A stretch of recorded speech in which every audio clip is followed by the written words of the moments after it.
Hey Virgo, what is going on? Thank you so much for tuning in. I'm Deborah, this is Purusha Intuitive, and we're going to look at your energy for the next couple weeks. So let's get into it, Virgo. Welcome. I hope you're doing well. I hope, things are moving a little bit more fluidly for you. Since we last talked, Mercury has gone direct. We also had a full moon in Scorpio. And today, actually, as I'm recording this in real time, Pluto is moving back into retrograde. So just a side note, these messages are always timeless. Use your discernment, take what it resonates with you, and just leave the rest behind. If you want me to look at your specific situation, I do personal readings. Check out the description box below for that. And yeah, make sure to comment, subscribe, all that good stuff. Let's build and grow the community here at Purusha Intuitive. So with that being said, we will start off with an energy cleansing, just set the tone for the reading, clear out any blocks, obstacles, confusion that we might be having. This is also a really good time to ask specific questions. If you have something that you want answered, definitely bring those to spirit right now, setting the intention, the tone for the reading. And with that, Virgo, let's get going. I bless you with pure love and light, pure source energy, pure loving grace. I release anything that is not for our highest and best, blocked energies, lack of worth, lack of value, doubt, insecurity, fear, anger. Release all of that from this space right now, Spirit. Help to make me a clear and open channel for the collective. Thank you, Father God, Spirit guides, guardian angels, Mama Love. Amen. Thank you. All right, Virgo. So as I mentioned, Pluto is retrograding again. And in this retrograde, it will actually go back into Capricorn. And so we're in this space where there's a lot of reshuffling. Aquarian energy, Pluto in Aquarius allows us to make changes that are towards our desire, our wish fulfillment, how we want to live our life, right? It's kind of creating that utopia within our own world. Oftentimes, when we're trying to do that, we got to get the things out of the way that are blocking us, things that aren't really serving us. And a lot of this stuff has been coming up. We've had a lot of retrograde planets end of last year into the beginning of this year. We had a little bit of a break for a few months, and then Mercury retrograde kicked it all off again. So what I'm saying by this is the things that you're seeing pop up for you, the places that feel a little uncomfortable or that need to be addressed, don't be afraid to look at those, Virgo. It's not an easy process. It's not always fun. We want validation, justification for why we do what we do. But at the same time, this is a process of releasing our ego, or ego in the way that it doesn't really align with what is highest and best for us. So you are in this refining period. And I feel like I'm hearing finding a delicate balance in your life. You have a lot going on. You feel good. You feel strong, but there's some loose ends. It goes back to what I was just saying about really checking in with ourselves and understanding why we're making certain choices. Is it coming from our ego, or is it coming from something that's actually authentic to our heart? There are going to be a lot of things, because you're in this space of strength starting off the reading. This is always the most powerful card. I feel like Spirit is going to start delivering you these signs, synchronicities, but in the form of gifts. It's blessings for the work that you're doing, for the work that you have done. And even if you feel, I'm hearing as well, if you're not feeling great about where you're at right now, or not very confident, Spirit's giving you signs. He's showing you, genderless, is showing you exactly what you need to see in order to make those changes, take time to refine. Things are going to be popping up, and I feel like some of these things are good. Some of these things are more about testing how committed you are to the path, how strong you will be, and it's allowing you to reawaken yourself. I love this energy for you because you're getting, like I said, you're going through this period over the next couple weeks where you feel good, you feel confident about where you're at, but there's more that's unfolding. There's more that is actually going to align better with you that you might not be seeing yet. And it's not like, oh, shame, you're not seeing it. It's not about that at all. It's about this unfolding to reawaken this part within you that maybe you've forgotten about. Maybe you're not as in touch with, or you've kind of put it on the back burner. This is so powerful, this energy for you, Virgo. I love it. So staying strong, staying vigilant in the process. Again, finding those areas of refinement that need a little bit more love, a little bit more care. It's just going to make this process a lot stronger, a lot more empowered. You will feel like this is basically saying that you're building something incredibly powerful. There's a lot of beauty around it, and it is, again, this part of your soul that is reawakening to things that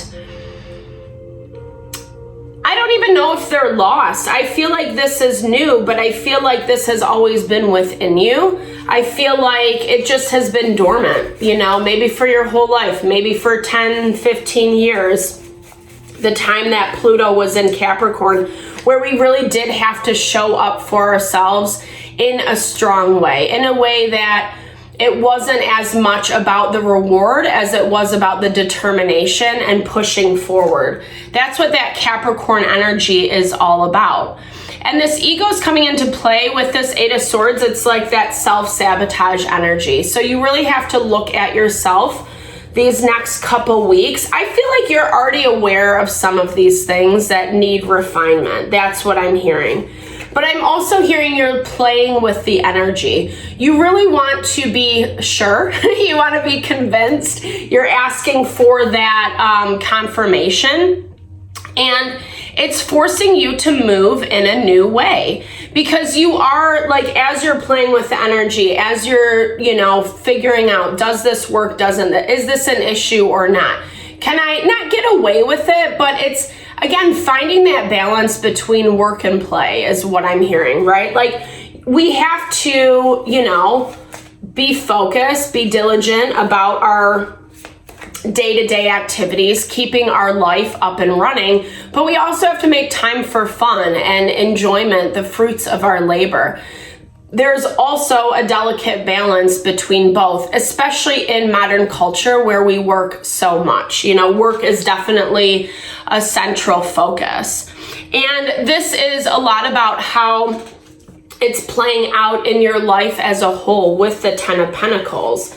It's not only affecting you, but it's affecting everything that you bring to the table in this lifetime. It's affecting your career, your business, your home, your family, how you're setting yourself up to prosper in the next coming years for the rest of your life, your legacy, and making decisions around how that is going to operate for you.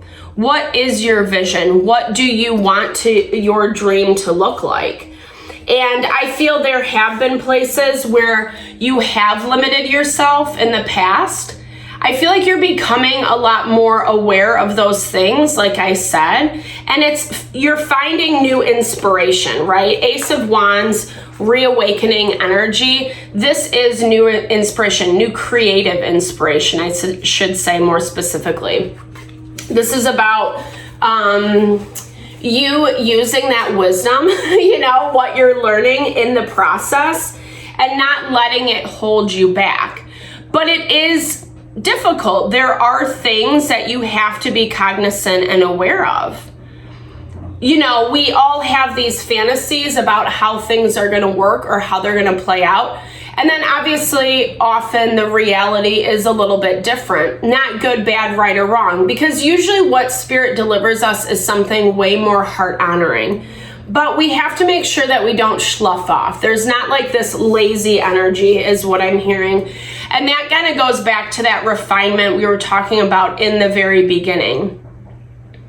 Doing the work, you know, but not necessarily resting on your laurels. Keep pushing forward. And I feel like, especially across all zodiac signs, that's the hardest thing right now. That is our biggest test, is to keep pushing forward.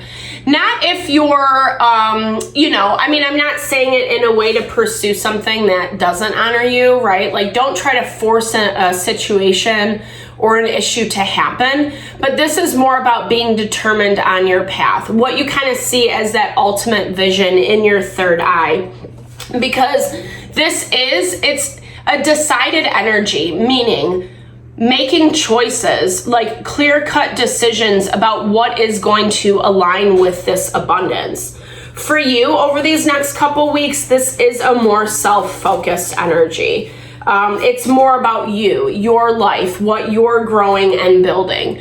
You've moved away enough from the past, from some of the harder things that you've been dealing with. Ace of Coins, Four of Wands is being blocked right now. So you wanted these new beginnings.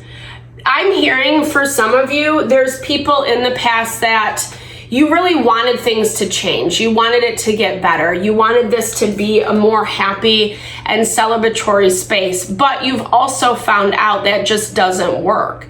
And that goes back to what I was just saying. Don't force an agenda with a specific situation or person if it's just not moving. Because right now is more about your own empowerment. It's about how you're showing up for yourself and less about this new beginning. This new beginning is on the horizons. I feel like that's part of what these synchronicities are going to be showing you over these next few weeks. Because again, you're refining, you're empowering, you're strengthening, you're finding courage and fortitude. And I feel like that's very important for this next cycle that you're going to be walking into, Virgo. It can't be as willy-nilly. And I feel like you're seeing that. I feel like it's something you know and something you are working on. But again, there is this tendency to self-sabotage. I'm even hearing that some of this is just like what you think about yourself, what you think you deserve.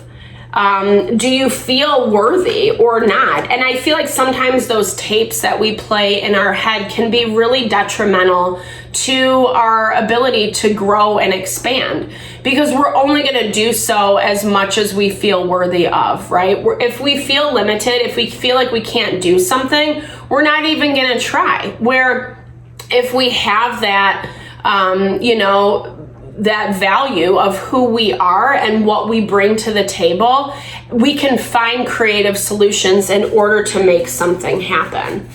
And this is about tapping into that part of yourself. You know, yeah, that is strong, that is bold, that is courageous. Tapping into that Leo energy. You could have Leo placements in your chart, or this is just a lot about not being afraid to let your light shine. I know that's so cheesy, but true, right? Like not being afraid to bring your value, your worth to the table. Not dimming your light, not letting other people overshadow who and what you are and how amazing you are is what I'm hearing, right? But that's going to take strength to do so. And that means determination. That means that you stay focused, that there is this element of being honest and aware with yourself, with what is going on, with what you need to do in order to really kind of tap into that energy of abundance. Queen of Pentacles is Virgo, Taurus, Capricorn. She is the mama of this house. Divine feminine energy. So this is like you nurturing and supporting what you want into existence, especially as it relates to your legacy, to your home, your finances, your family, etc. However that shows up for you. I'm also hearing that this is does have past energy around it. Queen of Pentacles, Strength card. Someone who's trying to come in hesitant about things. I feel like they are kind of related back to this Four of Wands energy, starting fresh, starting over with you, wanting something around that, bringing in an offer. It seems small, it feels small, but this is a hard thing for them to do. I'm hearing that like they really have to humble themselves as well in order to approach you, because there has been some shady energy. And honestly, I would even encourage you to be really wary of this connection. This is someone who's just stubborn and selfish. This is someone who is trying to control a dynamic, and it didn't really work how they were anticipating it to go. I feel like you actually were like, okay, if this is what you want, then I'm gonna do my own thing. I'm gonna go our separate ways, etc., and be strong and confident in myself. And I feel like some of this is coming back up for you to really gauge where you're at. Do you want to get involved with someone who has ulterior motives, who's bringing some kind of shady energy? And honestly, when I feel into their energy with this Strength card, they feel hesitant. They feel like they're not sure if they really want to do this. It doesn't feel right. Something about this, it feels like there's ulterior motives. So again, just a word of caution. Be really mindful if you are dealing with someone from the past, if there has been a lot of red flags in that relationship. You know, and really, it doesn't mean you don't have to interact with them, but I would really vet what they say, how they're saying it, what they're asking of you, etc. It's actually going to bring some stress out for you. I think this is also acknowledging the fear, the worry, the anxiety, those mental tapes that keep you up at night, that make you feel less than. I feel like some of this communication is going to make you doubt yourself a little bit more. This could be a mother figure or someone that you really looked up to, someone who you have placed a lot of stock in their word, right? Like what they think, how they feel. And I feel like there is a little bit of a difference of opinion. There's a difference of perspective. And unfortunately, it feels like this person is not really willing to find balance and harmony. It's all about their way or the highway. And I feel like they're not going to get what they want out of this interaction with you. And it is going to stress you out, because there's a part of you, there might be some threats. There might be some bullying involved, is what I'm hearing. Again, trying to get you to bend to their will. I don't know why that came through, but you know, again, Spirit is, you have the power to do this. It's reawakening something within you that's allowing you to be a strong force, Virgo, and to not be ashamed of it, not let that hold you back. Yeah, there's that reunion card. So again, double confirmation on what I was just talking about. This card also in the numerology breaks down to 9, which means it's at like you're almost at the end of this cycle. And 9 energy can be a little bit difficult because we've already been through the majority of the cycle. We just want it to be over and done with. And that is definitely a collective theme that we're seeing in the astrology. This reunion is going to bring that closure on some level. Regardless of how it fares for you, you will know in your own discernment whether you're willing to open your heart back up to this person or not, coming from that place of love. And sometimes love is letting something go, right? We can love someone or something, but we can still know it's not good for us. We can still know this really doesn't serve my energy overall. And so I'm going to make a loving decision to myself, to this other person, this situation, and just exit. I feel like communication will clear the air. I do feel like you will feel closure from this. You know, and like I said, we're actually getting a lot of 10s on the board. So this is going to be, again, that cycle closure. It's forcing you to align with where you source your strength and your power? Are you getting it, seeking it from outside validation, from, you know, people, yes, that you do love, you do care about, that you do want to think the best of you? Or if that's a shady situation, if they're not aligning with you, can you find that source within yourself? That's a hard thing to do, especially with people we love, people we're close to, you know, that we have certain expectations around those relationships. I do like your energy as a whole because it is about you consistently empowering yourself over these next couple weeks. Even the things that do come in, they might provoke some emotion, you know, there might be a lot of feelings around those things, but at the same time, it's not, you're not bottoming out because of it. You're not going back into a tailspin. It's actually bringing peace and calm and closure. I feel that 100%. And then it's allowing you to reawaken in your life in this super incredible, powerful way, Virgo. What a fabulous reading. Always some bumps, but you get through, right? Thank you so much for your time and energy, especially if you've made it this far in the video. I really appreciate you. Definitely drop comments below. I love to support and hear how these messages resonate. Thank you for your time and energy always. I'm sending all the love and blessings your way.